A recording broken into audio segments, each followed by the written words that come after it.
Welcome back to Class Farms, guys. Kaya here with Sofia. Thanks for having me back. Absolutely glad to have you back. And in this video, we're going to talk about our favorite striker-fired metal pistols out there. Now, you guys are all used to the 1911s and 2011 double-stack 1911 style guns with hammer fire. But we're going to go a little bit different on this one because people have done a lot of videos on those, but I don't see many videos on the striker-fired metal frame pistols. Now, Glock made the striker fire mainstream. Everybody loves them. It's awesome. But you know what? People want to keep that operation, but yet still use the metal frame, that weight and recoil management and many other positives the metal frame actually brings you. And we're gonna do that today. So, what do you know about metal frame striker fire guns? Well, personally, I have the Walther PDP steel frame compact on my USPSA rig, and I've loved it so far. So it's been really interesting to check out a similar Walther we have here today. Yep. I know that the added weight can help with recoil management, and who doesn't like that? Exactly. So, man, Walthers are, I know we're gonna talk about it, Walthers are incredible. Last time you were here, we actually shot some Walthers. Yes. And I know those guys, shout out to obviously BK, Bernard, and David, and Tom over there. We're gonna see them just a few weeks from now.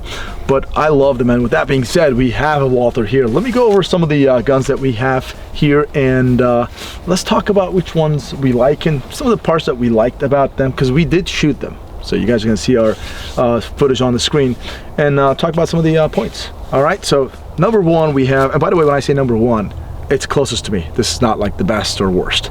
Just right here, Walther, this is the Q5 Match. Man, it is incredible. I like this thing, and you're a Walther person. Absolutely. Okay, so there's that. And next up over here is the Sig Sauer AXG Pro cut. It's got all these cuts over here. Striker fire, it's pretty good. Moving on to, oh man. Ooh. There it is, guys, brand new. If you guys haven't seen our footage from that Sig Sauer Next event, definitely check it out. We shot this thing over there for the first time. Incredible, weighs about 50 ounces. This is the SXG X5 P320 from Sig Sauer. Fantastic. And what do we got there? Ooh, this is the SFX Rival S? Yes, by Canik. Yeah. Yep, there it is. Check it out. We have a lot to say about this. We do. Looks like you do. We do. I do. Yeah, all right.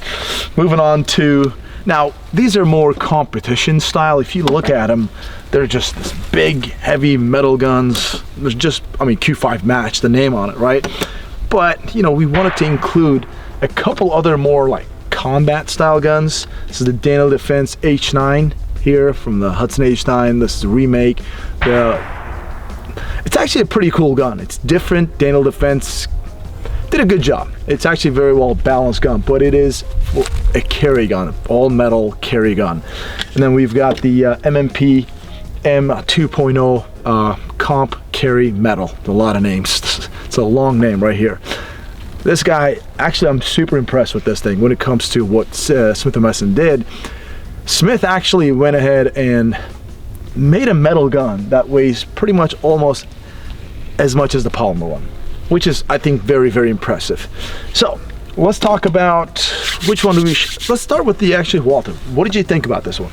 So I mentioned earlier, I already have the compact steel frame. So I am a fan of the ergonomics and the time that Walther spends on their steel frame pistols. And of course, I actually carry the PDP-F every now and then. Oh, that's right. My preference is the 3.5 though, if you're looking into that. But let's get back to competition. The trigger on this gun is what stood out to me. In fact, this compared to the kind of skeleton style trigger on the P320 here, it kind of came to a neck and neck decision for me. So what about you? What do you think? All right, so what I thought about this Walther, and I don't have much experience with them, but you know, I have some experience, let's just say. When you grab a Walther, you just instantly know you have something extremely high quality in your hand. It's like getting into a BMW or a Mercedes-Benz. Feels really good. The tolerances are really, really good. When you look at this thing, somebody really spent some time and spent some money on this thing. Just during the R&D process alone, you can just see it. It's awesome. I actually really like the trigger, although I prefer that flat, that, you know, aluminum Walther trigger. It's incredible. incredible. I love that one. But overall, felt really good in my hand. Shot really good. Recoil management was pretty good for what it is. I actually liked it. Wasn't too bad. It's a couple of negative things that I'm going to talk about here.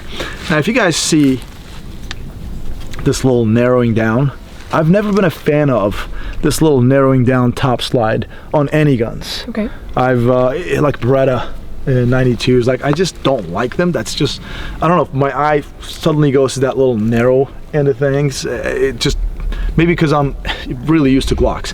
And also, when I grab this gun, my hands are, you know, my hand is actually not fitting properly here because of the flare mag well. This area is too small for my hands. So I definitely felt that when I was shooting.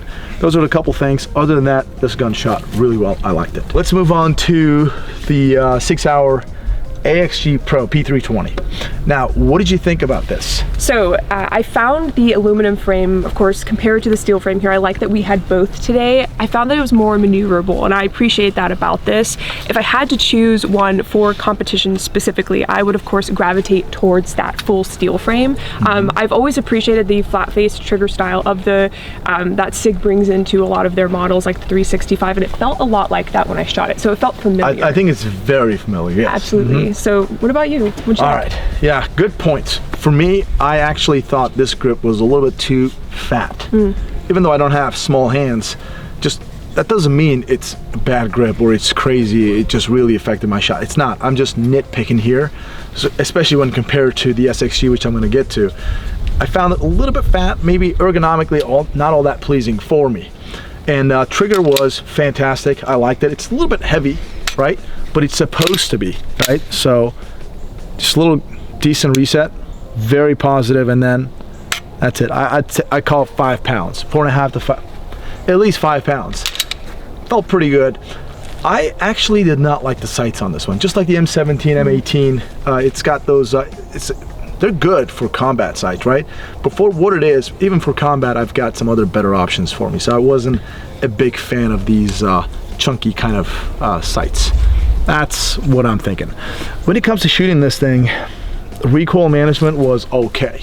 Nothing crazy. For the price point, I think it's decent, but I feel like Sig Sauer offers something better than the XFIVE Pro. And what would that be? I would say that would be the SXG X5 P320. This thing is absolutely an incredible gun. Yeah. I love this thing. See, this is a 50-ounce gun, and look at the grip. Just feels so much better when compared to the AXG. There's a lot of like SXG, yes. AXG, a bunch of things going on. So the grip is nice and slim, and it's got a nice undercut right here. It feels extremely natural. Just when I grab this thing, perfect. I really like the sights.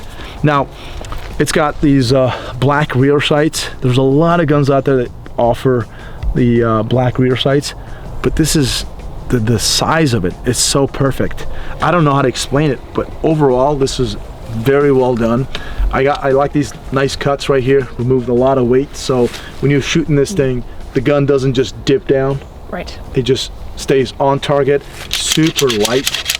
The recoil spring overall fantastic. And when it comes to weight on that trigger, it's kind of comparable to the AXG Pro, but oh my goodness, it is extremely smooth. Absolutely. And brake right at 90. It's a bit thinner, so it feels a little bit more intuitive. It moves kind of with you a bit more. That was my feeling. I also Agreed. Shot it at the next event for the first time. Yeah. And it definitely stuck with me, especially shooting it next to Max Michel. So that was a lot of fun. That guy's not human. Right. Yeah. Yes. And I want to comment on the grip right here. Man, this thing is not moving. Like this thing stays, if your hands get sweaty, oily, bloody, God forbid, obviously, this thing is still gonna stay in your hand. Really, it felt really good. What do you think? Absolutely. We're going to talk about this later on, but this definitely left an impression with me above all of them. And you mentioned the iron sights. We have a fiber optic on the front. We were shooting some pretty small targets today, so I noticed that helped out a lot when it came to that difference. But oh yeah, this one. What did you think about the recoil on this one? Negligible. It felt negligible. It's obviously it's the steel frame, so we're gonna get that. But when it this is steel frame too, and that one is too. It is. I don't know. They just balanced it so well, They right? did, yes, absolutely. Man, I love this thing. All right, moving on to the Canik SFX Rival S for steel. So we got this thing. I'm gonna give you some of my opinion on this one. I just found, let me actually say this first. For the price point, this thing is the most affordable one out there. Okay, so when compared to the SXG, the AXG, or Q5, this thing is a bargain. Let me get that out of the way. Trigger is fantastic. I really like this Canik trigger. Brakes right at 90, nice and light. The sights, I thought the sights were very good. Normally with Caniks, I complain the same thing, this little triangle thing on the slide, right? But not really. The SFX Rival, let me show you right here, actually not as bad. It's squared off a little bit, so the sight's kind of wide. I like that because I like my wide sights. So I like that part. Overall, you know, Canik's ergonomics felt pretty good in the hand, and just the metal body could have been, in my opinion, better when it comes to craftsmanship. Yes. But that's about it. What do you think? Absolutely. The thing you said about the cost makes a lot of sense. If someone is looking for a competition pistol to start out with, I think this is great. When it's compared to something like the craftsmanship of the Q5, it's really hard to compare those two. Yeah. The iron sights, the stock sights that come on this are good. Yeah. So. Overall, it's a very good gun for what it is. Moving on to a couple of combat options over here. You've got the Daniel Defense H9. As I just talked about in the beginning of this video, I like what Daniel Defense did. They went ahead and worked on this Hudson H9, which didn't work out all that well back in the day. Daniel Defense brought it back. Now we have this. Good sights, feels pretty good in the hand. It's actually pretty slim, not bad. Trigger is, for a combat gun, decent. There's not much else to say.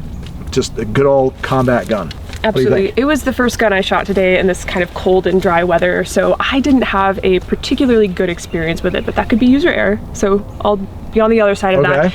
But again, this is on the combat category, right. But still a striker fired metal gun right here, and I think this was something that we need to talk about here. I think so. Right? Moving on to the M&P M2.0 Carry Comp Metal. This thing has got a really long name, but man, compared to the Daniel Defense H9, which I understand this thing is a little bit heavier, but I have shot other comparable guns. This thing is a little bit snappy. I expected less from this, and what that is this slide just like, how do I explain this?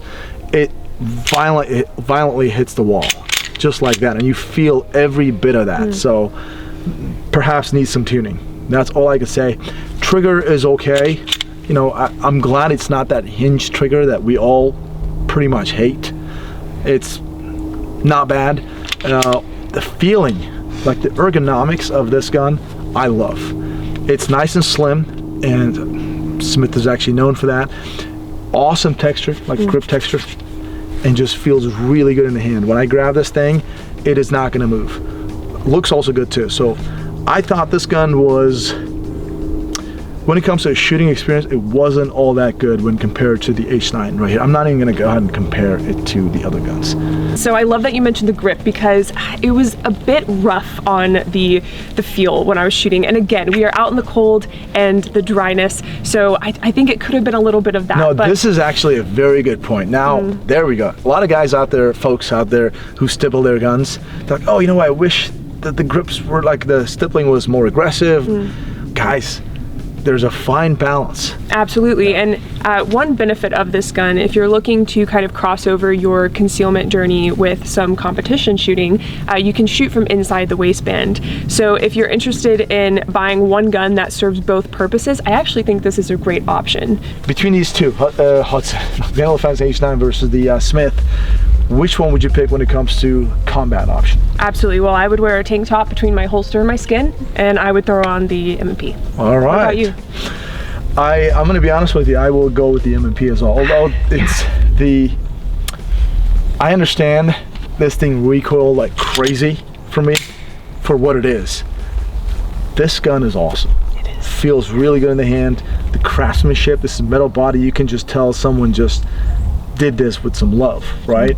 And just feels good, looks good too. I feel like looks is very important too. Nice slight cuts and all of that. You know, this is it for me as well. Great. Nice pick. That doesn't mean it's bad, just between these two. Absolutely. What about competition shooting? What would you pick? Oh, why did you just ask me first? I was going to ask you. I know, I'm throwing it back at you. Oh, say you're going to a competition tomorrow. Which one are you throwing on? Oh, absolutely. All right, yeah, it's shit right here. So this is the Sig Sauer P320-XFIVE or SXG. Gosh, this is, honestly, I think this is one of the best competition guns. Let's say factory competition guns out there. In fact, I think we should maybe do a comparison. The striker fire competition gun versus maybe one of those 2011 ones. Yeah, let's do it. Right, that's what I think we should do. But this is it. I explain my reasons. So which one is your favorite competition gun? Favorite. So at home I have the Walther. Of course, you're gonna pick Walther. No, I didn't say that's my favorite. I didn't say it's my favorite. Okay. So at home, I mentioned earlier, I have the Walther Steel Frame Compact, and compared to this, of course, it is a little bit shorter. It's the 4-inch barrel version of the Steel Frame series, and it feels so wonderful to shoot, especially for longer periods of time. I haven't had that much time with it, but I have shot about 3 or 4 matches with it, so I'd say that's enough to know that I look forward to shooting it every time. I don't get worried about the user experience. Metal frame too, right? Absolutely, yes, steel framed, yes. So it's really hard today not to choose this Q5 Match, because what stood out to me today the most is the SXG. I know, not to copy you at all. I had this original thought. Because I picked it, I know it. Yeah, and of course, it stood out to me at the Sig Next event. My goal is actually to get one of these for my competition shooting journey going forward. But kind of a niche point today, my tactical games journey. I will probably keep my steel frame compact for that. I think the weight distribution is perfect. That's what I'm saying. How does it compare to the SXG? Yeah, absolutely. So the compact size, it's slightly lighter, which I think is great for maneuvering as much as I will have to in the tactical games. As you know, it's kind of CrossFit overlapped with competition shooting, a bit more on the CrossFit side, but I do think that's important for the experience. But when it comes to added weight and a lot less maneuvering around on stages, I would of course pick this P320. Yeah. No, Sig Sauer absolutely nailed it. I love that thing. Like, that is a very, very good gun. And you know what I wanted to quickly mention about this part on the Walther? You see this little center line? Obviously, this little texturing is to remove glare, right? But I like the center line. That is actually, every time you just get on this gun, your eye goes there. So it actually helps line up your sights better. That's why they have it there. So this is actually really good. I like that.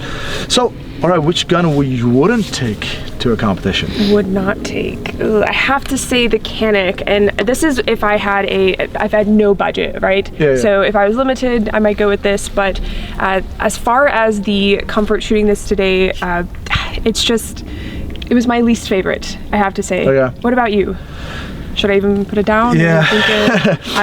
Well, again, if I didn't have any budget concerns, obviously I would also go with that, because these 3 guns, like, here's the deal. Yeah, I would still go with that if I didn't have any budget concerns, because I just found it to be not as balanced when it comes to these. If I have to pick this, I would dish the sights, get better sights, and I would be good to go with this thing. That's all I would say. But if I had a budget, I'd go with the Canik over there for sure. But that's about it. So guys, let us know in the comment section your thoughts. Which gun, would you pick based on what we just told you here? And which one you wouldn't pick? Also, do you have any experience with these guns? And let us know your thoughts in the comment section. Now, do you know anything about down? I'm picking that up, yeah. Good to go. Guys, thanks for tuning in. I hope this video was informative to you guys. Let us know if you want us to do part 2 and which guns. As always, we appreciate your business. Thanks for tuning in. God bless. God bless. We'll see you on the next one.